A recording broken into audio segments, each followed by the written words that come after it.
Muling binalik ang nakaraan noon ng SB19. Ito nga, sentro ng atensyon ang short statement ni Josh Collin sa katagang K-pop Filipino. Noong panahon nag-uumpisa pa lang ang ating boys, maraming kumukutya at namubuli sa kanila.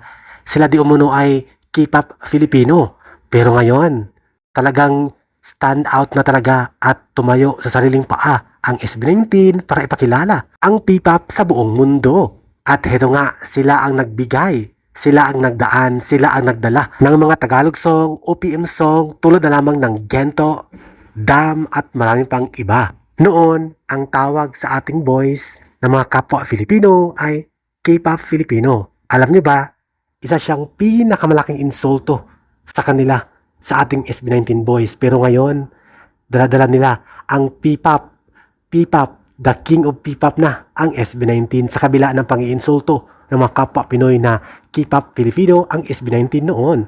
Narito nga ang short statement ni Josh Collin mula sa interview nila sa Inquirer.net. Basahin natin.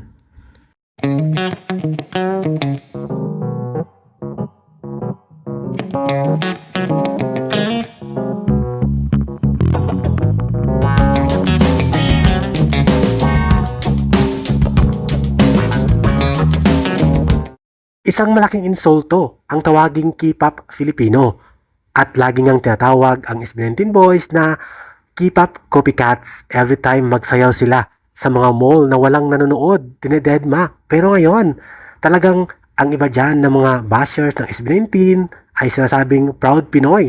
Isa sa mga achievements ng Pinoy na masasabi nating proud Filipino, ang SB19 lamang Filipino singer nag-iisang nakapasok sa Billboard Global na naging number 1 ang kantang Basenga. SB19 lamang naging number 1 sa Billboard Global. Sino mag-aakala na ang dating kinukutya, binubuli, ngayon tinitingala hindi lang mga Filipino kundi mga Asian fans, mga Japanese, Taiwanese, Chinese, Korean, Indonesian, Malaysian at iba pa, pati mga Amerikano at mga European.